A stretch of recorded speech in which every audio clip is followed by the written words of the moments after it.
Et c'est l'heure du journal des médias avec ce matin Romain Ambro. Et à la une ce matin, Jean-Michel Apathy qui tacle la nouvelle émission de Laurent Ruquier, Noël Mamère qui refuse d'être sur le même plateau que Brigitte Bardot, et coup de gueule sur Twitter d'Arnaud de Samer et Mourane.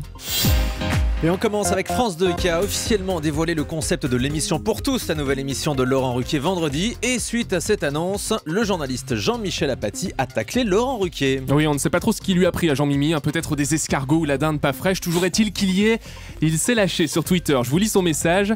Concept de l'émission de Ruquier sur France 2, le même que son émission d'Europe 1, plus l'image. Bravo, quelle créativité. Voilà, l'info c'est quand même que Jean-Michel Apathy écoute Europe 1 pour comparer, donc ça on le remercie. Jean-Michel Apathy qui travaille sur RTL et il est aussi dans le grand journal de Canal+. Ceci explique peut-être cela. Il se retrouvera donc en concurrence directe face à Laurent Ruquier dès le 20 janvier prochain.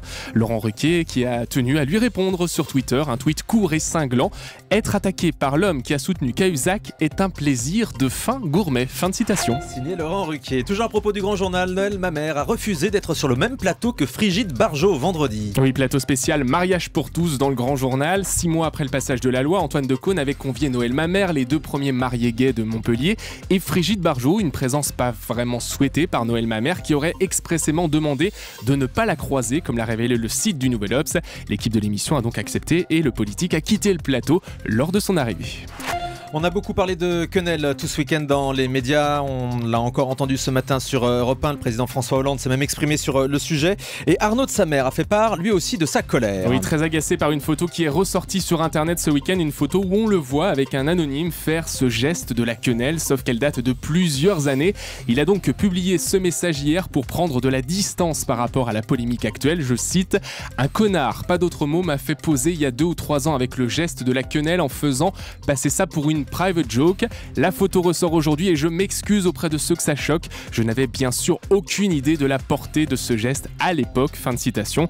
Beaucoup de personnalités se sont déjà fait avoir. On se souvient notamment du mea culpa de Yann Barthès il y a quelques semaines dans le Petit Journal. Et Morane, elle aussi fait part de sa colère sur Twitter. Oui, coup de gueule de la chanteuse vendredi parce qu'elle en a ras-le-bol d'être insultée. Je vous lis son message. Les gens que je croise dans la rue sont toujours aimables et tendres. Jamais un mot de travers. Sur Twitter, c'est insulte à tout va. Des critiques et des insultes qui ont fusé notamment après la diffusion de la nouvelle star spéciale Noël. C'était jeudi soir sur D8.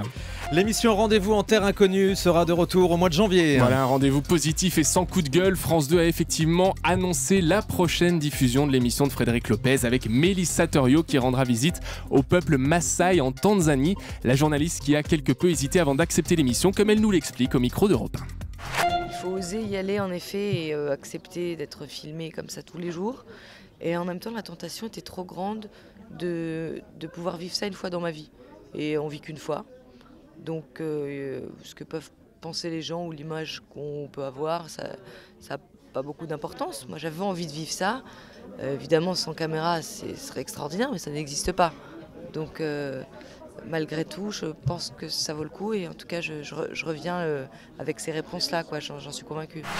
Mélissa Thuriot au micro d'Europe 1. La journaliste Anne-Claire Coudray a fait le buzz tout au long de ce week-end sur Internet. Oui, c'était malgré elle. Anne-Claire Coudray, remplaçante de Claire Chazal. Vous avez pu la suivre dans les éditions de ce week-end, mais ce n'est pas ça qui a mis en émoi Internet, c'est son journal du 20 décembre où elle portait une petite tenue en cuir rouge très proche du corps. Les internautes ont fait des captures d'écran et visiblement, il faisait un petit peu froid dans le studio de TF1. La clim était un peu trop forte, sans doute puisque l'on voyait apparaître par transparence sa poitrine. Anne-Claire Coudray, d'habitude très discrète, se serait évidemment bien passée de toutes ces photos.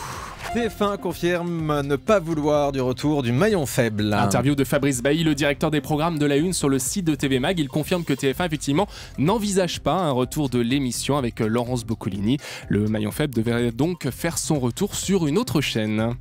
Et puis côté fiction française également, des nouveautés sur TF1. Oui, avec les téléspectateurs qui verront Je vais tuer l'assassin de mon fils, un téléfilm avec Jean-Paul Rouve. Également un téléfilm qui s'appellera Résistance, la série Taxi Brooklyn, tirée du film Taxi, dont le tournage vient de s'achever à New York. Et côté série américaine, eh bien, The Blacklist, l'un des gros cartons sur ABC, mais aussi Following, Revolution, Arrow, et Fabrice Bailly qui a confirmé aussi le retour de Koh-Lanta, de Qui veut épouser mon fils et de L'amour est aveugle.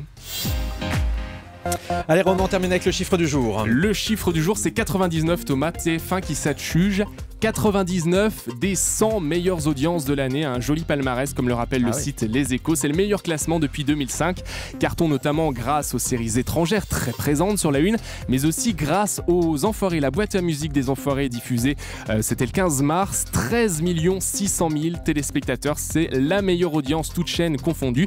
Et la 100e audience, me direz-vous, eh bien c'est pour France 2 qui est à la moitié du tableau. À la 50e place, c'était l'intervention télévisée de François Hollande face à David Pujadas le 28 mars dernier. 99 sur 100 pour TF1 avec Le Mentaliste. Vous l'avez dit, les séries américaines cartonnent. Le Mentaliste apparaît 20 fois dans ce classement qui trosse donc les 20 places dans ce classement des 100 meilleures audiences. Merci beaucoup Romain Ambro.